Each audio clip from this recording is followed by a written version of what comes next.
Hello friends, good morning and welcome back to my channel Shubhapriya ক্রিয়েশনের আর একটা নতুন ব্লগে তোমাদের অনেক অনেক স্বাগত। আশা করি সবাই ভালো আছো ও সুস্থ আছো, আর আমিও বেশ ভালো আছি। এখন বাজে সকাল ওই 10:30। ব্লগটা এখন থেকে স্টার্ট করছি তোমাদের সাথে নিয়ে। সকাল থেকে মোটামুটি সব কাজই কমপ্লিট হয়ে গেছে, আর আবার স্নান করে ঠাকুরকে পুজোও দেওয়া হয়ে গেছে, আর ছেলেকেও স্কুলে দিয়ে এসেছি। আজকে মোটামুটি সব কাজই আমি কমপ্লিট করেছি। ভাবছি একটু ঘরটা ঝাড়া পোছা করব।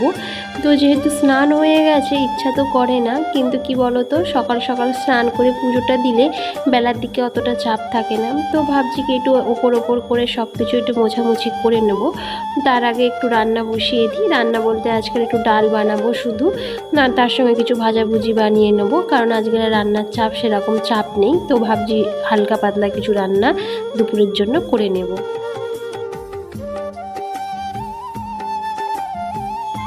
ওইদিকে ডাল সিদ্ধ বসিয়ে দিয়ে এদিকে ছেলে দুধ দিয়ে গেছে, তো সেটাকে একটুখানি গরম করে নেব। আর এখন যেহেতু গরমকাল, তো বন্ধুরা দুধটা আর বেশিক্ষণ রাখা যায় না, কেটে যায়।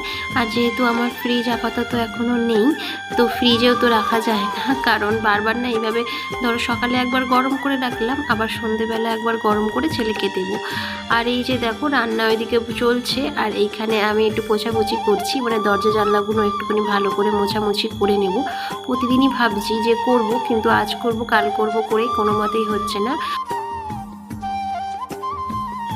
2 দিন ছাড়া ছাড়া করে পরিষ্কার করলে নোংরা পড়ে না। এই যে দেখো, মানে দরজাটার মাথাটায় বেশ ভালোই নোংরা পড়েছে, আমি তাই উল্টে পাল্টে ভালো করে একটু পরিষ্কার করে নিলাম। কী বলতো, সবসময় না সময়ও হয় না, ধরো এদিকে তো সংসারের টুকিটাকি কাজ থাকে, তো 2 দিন ছাড়া ছাড়া করে কিভাবে এই ফার্নিচার সব কিছু পরিষ্কার করি বলো। যখনই সময় পাই তখনই করি, আর তখনই তোমাদের সাথে শেয়ার করি। এই যে ধরো আলমারিটা আমি 2-3 দিন আগেই মুছলাম, কিন্তু যেহেতু আমার বাড়ির ধারে মানে রাস্তা, তো জানলা খুললেই সমস্ত ধুলোগুলো ঘরের ভেতর আসে, আর সমস্ত জানলাপত্র দরজা মানে আলমারি সমস্ত কিছুতেই না নোংরা হয়ে যায়। তো কিছু করার নেই, তো সেগুলো তো আমাকে 2 দিন ছাড়া ছাড়া করে পরিষ্কার করতেই হয়। আর এই সপ্তাহে না আমি একদিনই পরিষ্কার করেছি, মানে সেই যে ঘরটা গুছিয়েছিলাম তখন তোমাদের দেখিয়েছিলাম, তারপরে এই পরিষ্কার করছি। মাঝে আর পরিষ্কার করা হয়নি, সেই জন্য না ধুলোটা বেশ ভালোই জমেছে। ঘরবাড়ি পরিষ্কার পরিচ্ছন্ন থাকলে বন্ধুরা দেখবে খুবই ভালো লাগে দেখতে। আর ধরো বাইরে থেকে হুট করে কেউ আসলো, তো ঘরবাড়ির অবস্থা যদি এইরকম থাকে তাহলে তারাই বা কী ভাববে। এটা না আমি খুব মানি জানো তো, যে বাইরে থেকে হুট করে একটা কোনো যদি লোক আসে বাড়িতে, ঘরবাড়ি যদি এইভাবে নোংরা হয়ে ধুলো হয়ে পড়ে থাকে, তো সে এসেই বা কী ভাববে, এইগুলো না আমি আবার খুবই ভাবি। তো ওই জন্য মাঝে মধ্যে একটু পরিষ্কার করে থাকি। কিন্তু এদিকে রান্নাটাও আমার চলছে, এদিকে আমার মোছামুছিও চলছে। ধরো ডালটা তো আমি প্রেসারে সিদ্ধ করছি না, কড়াতেই সিদ্ধ করছি। আর যেহেতু একটুখানি ডাল আবার প্রেশারটা নোংরা করব বলো, তো সেই জন্য আমি কড়াতেই বসিয়ে এখন দেখো মোছামুছির কাজগুলো করে নিচ্ছি। আর খুব তাড়াতাড়ি হয়েও যায় বন্ধুরা। ধরো একটু কিছু রান্না বসিয়ে যদি আমি এই পরিষ্কার পরিচ্ছন্নের কাজগুলো করতে থাকি না, খুব তাড়াতাড়ি হয়ে যায়। এই যে দেখো আমি আধা ঘন্টার মধ্যে কিন্তু এই সমস্ত কাজগুলো করে ফেললাম। ধরো আমি 10:30টায় হাত লাগিয়েছি, এখন প্রায় বাজে 11টা। কিন্তু ওইদিকে আমার দুটো দরজা, এই টেবিলটা, বাইরের যে ধরো কাঁচের টেবিলটা, সব কিছুই দেখো পরিষ্কার হয়ে গেল। আর এইদিকে দেখো বন্ধুরা আমার ডালটাও সিদ্ধ হয়ে গেছে। ধরো ওইদিকে কাজ করতে করতে এইদিকে ডালও সিদ্ধ হয়ে গেল। তো ডালটাকে এখন ফোড়নে দেবো, তার জন্য কড়াতে একটু তেজপাতা, শুকনো লঙ্কা আর একটু জিরে দিলাম। আর তার সঙ্গে দেবো একটু আদা থেতো করে, কারণ এটা যেহেতু মুগের ডাল নিরামিষভাবেই বানাবো, তো সেই জন্য একটুখানি আদা দেবো যাতে টেস্টটা বাড়ে। খেতে খুবই ভালো লাগে নিরামিষ জিনিস, মানে নিরামিষ সমস্ত কিছুই খেতে ভালো লাগে যদি রান্নাটা ঠিকঠাকভাবে করা হয়। আর যেহেতু সোমবার আর আমার নিরামিষ, তাই জন্য ডালটাকেও আমি একটু নিরামিষভাবেই করছি, কারণ সোমবার আর শনিবার এই দুটো দিন আমি সপ্তাহে নিরামিষ খাই। হ্যাঁ, মানে মঙ্গলবারটা খেলে ভালোই হয়, কিন্তু পারি না বন্ধুরা। মানে কি বলো তো, আমি খাওয়ার থেকে আমার ছেলেরা আমার বর একদমই খেতে চায় না। আর এই যে দেখো ডালটা এখন আমি ঢেলে দিলাম, একবেলার মতোই ডাল করলাম। কেন বলো তো, ওবেলা ভাবছি রুটি বানাবো। এইদিকে ডালটা হতে থাক আর ওইদিকে আমি এই পাশের ঘরের আলমারিটাও মুছে নিই, মানে আমাদের বেডরুমের আলমারিটা। এই ঘরটায় আমরা এখন পর্যন্ত শুই, মানে রাত্রিরে। আর দিনের বেলা তো ওই ঘরটাতেই থাকি, কিন্তু এই ঘরটায় কি হয় বলো তো, দিনের বেলাটা না প্রচুর গরম হয়ে যায়, কিন্তু ওই ঘরটা আবার দিনের বেলা গরম হয় না, মানে একটু ঠান্ডা থাকে। আর ওপরের ঘর বন্ধুরা যতই যাই বলি না কেন ভালোই গরম হয়। এখন তো গরমটা সেইভাবে ঠিকঠাক পড়েনি, যেহেতু বৃষ্টি হচ্ছে, তো কি হয় বলো তো, একটু ওয়েদার ঠান্ডা আছে, তাই জন্য গরমটা এখনও পর্যন্ত মালুম পড়ছে না। 2 দিন আগে যা অতিরিক্ত গরম পড়েছিল যে এক মুহূর্ত ফ্যান ছাড়া থাকা যাচ্ছিল না, কিন্তু সেই ওয়েদারটা এখন আর নেই।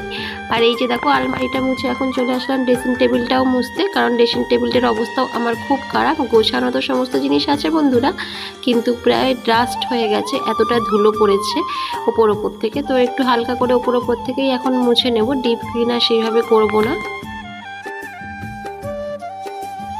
আর এই যে দেখছো গ্রিন কালারের বোতলটা, এটা হচ্ছে অ্যালোভেরা জেলের বোতল। তো অ্যালোভেরাটা না ভীষণ বন্ধুরা ভীষণই কাজে লাগে। ধরো কোন জায়গায় কেটে পেটে গেলে বা পড়ে গেলে বা লেগে গেলে সঙ্গে সঙ্গে একটু অ্যালোভেরা দিয়ে দিলে সঙ্গে সঙ্গে কমে যায়, মানে ফুলো ভাবটা ব্যথা ভাবটা না কমে যায়। অনেকে অনেক কিছু ইউজ করে, মানে পড়ে গেলে কেটে গেলে, কিন্তু এই অ্যালোভেরাটা এমনই একটা জিনিস যে একটুখানি দিলেই না সঙ্গে সঙ্গে কাজ করে। তাই জন্য আমি আমার বাড়িতে কিছু রাখি না রাখি, অ্যালোভেরা জেলটা অবশ্যই রাখি। আর আমার ছাদেতেও না বন্ধুরা অনেক অ্যালোভেরার গাছ আছে, একটাও আমি বসাইনি অবশ্য, আমার বরই বসিয়েছে। তো প্রচুর, একটা থেকে না অনেক হয়ে যায় জানো তো, মানে এক একটা টবে ধরো 2-3টে করে আমার গাছ রয়েছে। মাঝে একবার তোমাদের সাথে শেয়ার করব আমার কত অ্যালোভেরা গাছ রয়েছে, আর অনেকটা তুলেও ফেলে দিয়েছি, কারণ না বন্ধুরা জঙ্গল হয়ে যায় আর দেখতেও ভালো লাগে না। আমার ড্রেসিং টেবিলে সেই রকম কোনো জিনিসপত্র নেই বন্ধুরা, ওই টুকিটাকি একটু নেল পলিশ, সিঁদুর, বোরোলিন এইসবই রয়েছে, আর একটা পারফিউমের বোতল রয়েছে। আর আমি না কোনো প্রোডাক্ট তো সেভাবে ব্যবহার করি না, তাই তোমাদের সাথে শেয়ারও করতে পারি না। মানে আমার রেগুলারের ওই ধরো নেল পলিশ, একটু কাজল, লিপস্টিক এইগুলোই রয়েছে, তো সেইটাই ব্যবহার করি প্রতিদিন না, মানে কোথাও গেলে ব্যবহার করি। আর এখন দেখো চলে যাচ্ছি ছেলেকে স্কুল থেকে নিতে, কারণ প্রায় 12:30 বাজতে যায়, 12:25 মতো। আর ওইদিকে আমার ডালও হয়ে গেছে, এসে শুধু ভাত আর একটু আলু ভাজবো। তো চলো এখন যাই, ছেলেকে নিয়ে আসি।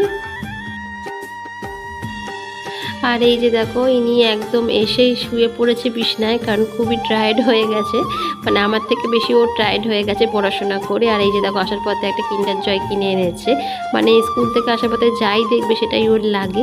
আর এই যে দেখো ওইদিকে গ্যাসে আমি একটু ভাত বসিয়ে দিয়েছি, আর এখানে একটু আলু ভাজছি।